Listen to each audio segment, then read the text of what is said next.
Por mais que os indícios pareçam vagos, o cheiro da intriga e disputa política de poder realmente paira sobre o mistério da vida em Marte. Mas o que alguém poderia ter para esconder? Na conferência de agosto de 1997 com a imprensa, Daniel Goldin louvou a equipe do Centro Espacial Johnson por sua dedicação, conhecimento e meticulosa pesquisa, e por fazer descobertas que devem com certeza ser lembradas na história da ciência americana, do povo americano e sem dúvida da humanidade. Ao final desse elogio, ele procurou enfatizar que não estamos falando de homenzinhos verdes. Eles, os fósseis, são extremamente pequenos, estruturas de célula única que de alguma forma se assemelham a bactérias da Terra. Não há evidência ou indício de que qualquer forma de vida superior tenha alguma vez existido em Marte. Amigos do canal 1965, preste muita atenção neste trecho. Por que Goldin tinha tanta pressa em descartar a possibilidade de haver formas de vida superiores em Marte? Logo depois da conferência com a imprensa, o professor Stan McDaniel, da Universidade Estadual de Sonoma, fez uma reveladora observação sobre a apresentação de Goldin. É muito interessante que não haja problema em reconhecer que pequenos micróbios possam existir, contanto que seja vida microbiana, pois eles são certamente inferiores aos humanos, mas se fossem pequenos ou grandes homens verdes, então haveria um problema. Deve haver uma razão para esse problema.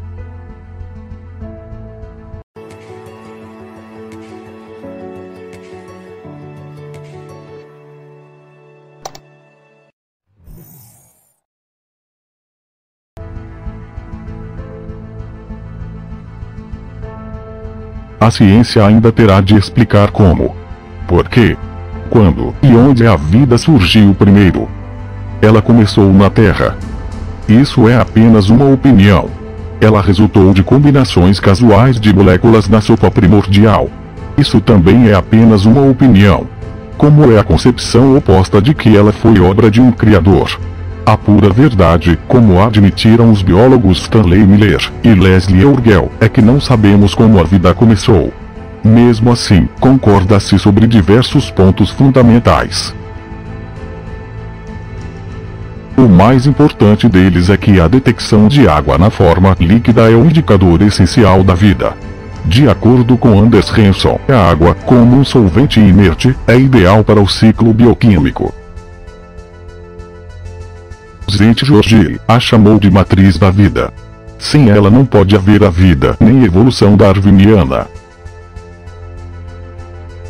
No domínio da ciência, em que há poucos fatos consistentes, isso tampouco deixa de ser apenas uma outra opinião. Entretanto, trata-se de uma opinião bem fundamentada, e não temos nenhuma razão para supor que esteja errada. Portanto, até que surja nova prova em contrário, e porque sabemos que assim ocorreu em nosso próprio planeta Terra, parece sensato aceitar que a água é provavelmente uma precondição para o surgimento da vida em qualquer lugar no universo. Hoje Marte está morto, seco e frio como o inferno, com uma temperatura média de 23 graus negativos. Não possui água em estado líquido, mas apenas condensada em forma de gelo. De fato, sob tal condição climática, a água em forma líquida não pode existir na superfície por mais que uns poucos segundos. Por esse motivo, foi perturbador descobrir que desde o começo do período exploratório, com naves espaciais e fotografias em close-up, grande parte do planeta apresenta inequívoca evidência de ter abrigado antigos oceanos, lagos e rios, chuvas abundantes e enchentes assustadoras em escala gigantesca, que algum dia lavaram sua superfície.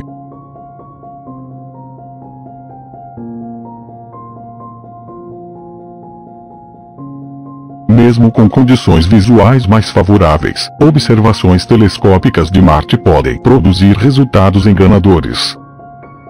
A ilusão óptica dos denominados canais de irrigação levou Percival Lowell e outros estudiosos no fim do século XIX a concluir que Marte era habitado por seres de alguma espécie, o que causou expectativas públicas por mais de meio século.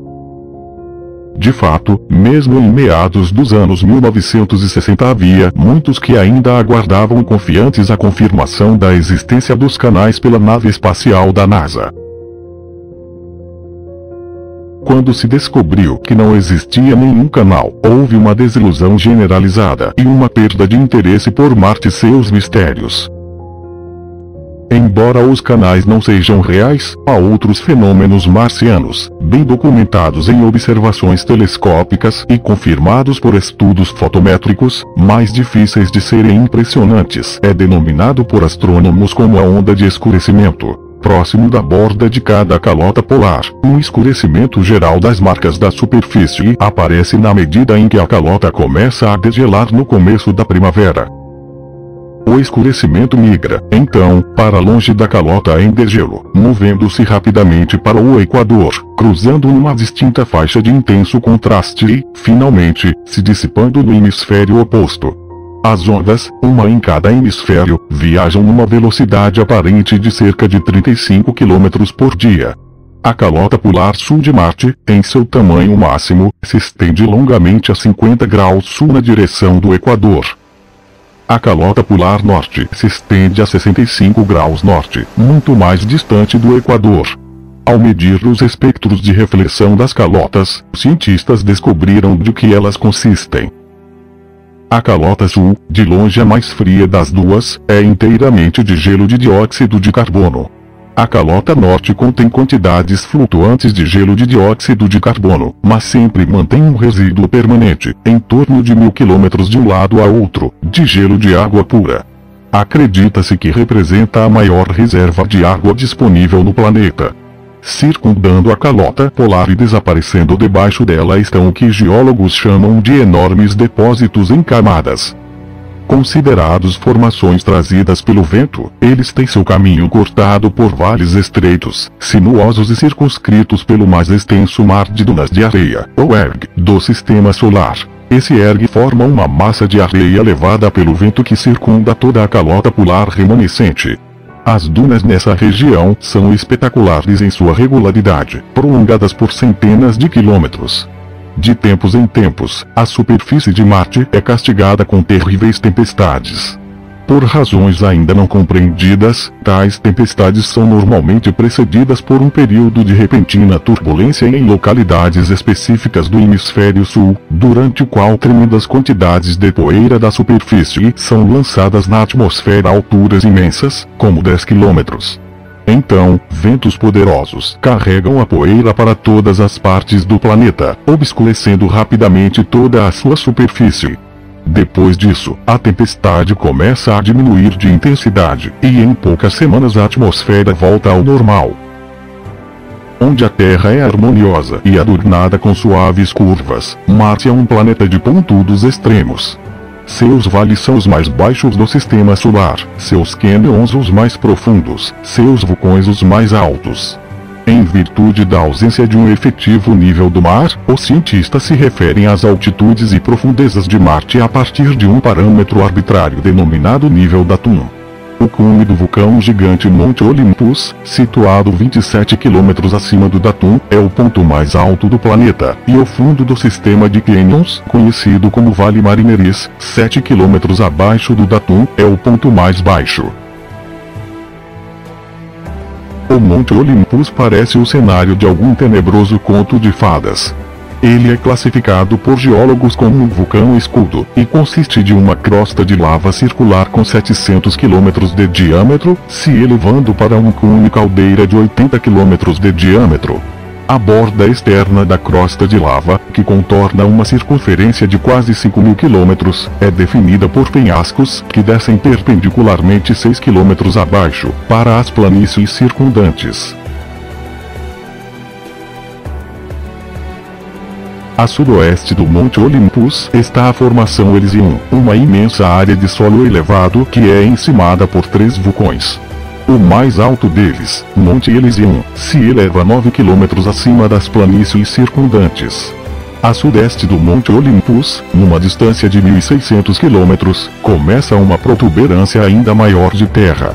Conhecida como Formação Tarsis, ela se eleva 10 km acima do Datum e mede mais de 4.000 km de norte a sul, e 3.000 km de leste a oeste, mais ou menos o tamanho da porção do continente africano que se encontra ao sul do rio Congo. Essa formação é encimada por 3 vulcões escudo, os Montes Árcia, Pavones e Ascraeus, que são conhecidos conjuntamente como Montes Tarsis. Atravessando as costas largas da formação de Tarsis, seus picos se elevam a 20 km acima do Datum e sempre ficam visíveis para naves espaciais, mesmo durante as maiores tempestades de areia marcianas. E os amigos do canal 1965 que acham? Dê sua opinião. E siga-nos no Twitter. @canal_1965. Ou se preferir, entre em contato conosco através do e-mail. canal1965 fazendo-história@gmail.com.